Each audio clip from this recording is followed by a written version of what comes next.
बच्चा पैदा होगा, दुर्भाग्य से उसके माता पिता का देहांत हो जाता है पैदा होते ही, उसे एक नर्स जो है उसकी देखभाल करेगी। 3 साल तक एक नर्स उसकी देखभाल करेगी। उसके रहने का खर्चा, उसके सारे खर्चे सरकार द्वारा उपलब्ध करवाए जाएंगे। जब वो बड़ा हो जाएगा, उसकी पूरी शिक्षा का खर्चा सरकार द्वारा उपलब्ध करवाया जाएगा। जब वो +2 कर लेगा, +2 करने के बाद बच्चों को छोड़ दिया जाता था।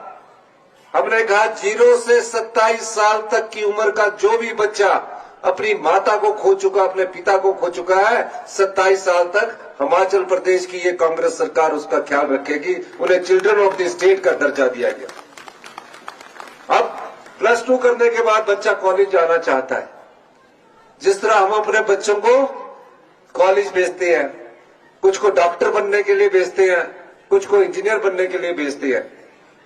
अगर वो बच्चा डॉक्टर बन जाता है तो डॉक्टर बनने में साल की 1 लाख रुपया उसकी फीस लगती है, 50,000 रुपया उसका हॉस्टल का खर्चा लगता है। हमारी सरकार ने कहा कोई डॉक्टर बने, कोई इंजीनियर बने, कोई ग्रेजुएट बने, कोई फार्मासिस्ट, कोई भी आगे की हायर शिक्षा प्राप्त करना चाहता है, उसका सारा खर्चा सरकार देगी, फीस भी सरकार देगी। जिस प्रकार हम अपने बच्चे को जब कॉलेज जाने के लिए पॉकेट मनी देते हैं, कि बच्चा मांगता है कि पॉकेट मनी मिलनी चाहिए, हमने भी उसी प्रकार उस बच्चे का ख्याल रखा।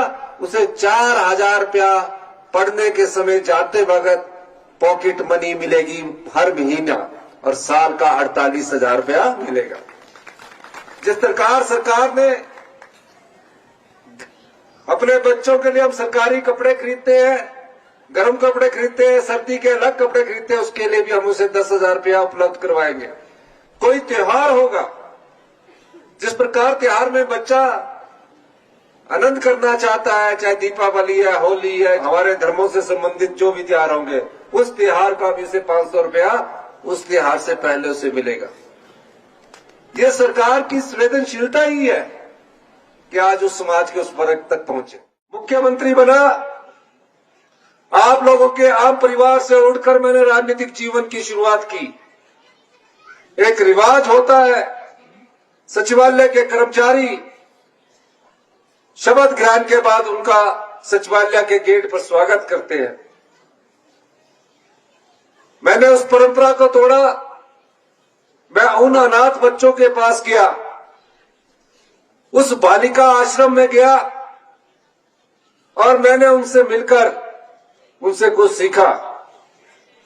और मैंने ये पाया कि जो बच्चा अपनी माता को खो देता है, जो बच्चा अपने पिता को खो देता है, उसके अंदर एक कुंठा सी दबी रहती है कि आगे मेरा देखभाल कौन करेगा। चाहे वो बालिका आश्रम में रहने वाले अनाथ बच्चे थे, चाहे अपने रिश्तेदारों के पास रहने वाले, चाचा जी, मामा जी के पास रहने वाले अनाथ बच्चे थे। आने के बाद ही मैंने उस दृष्टि से सोचना शुरू किया, इन बच्चों ने कोई मांग नहीं रखी थी हमारे पास।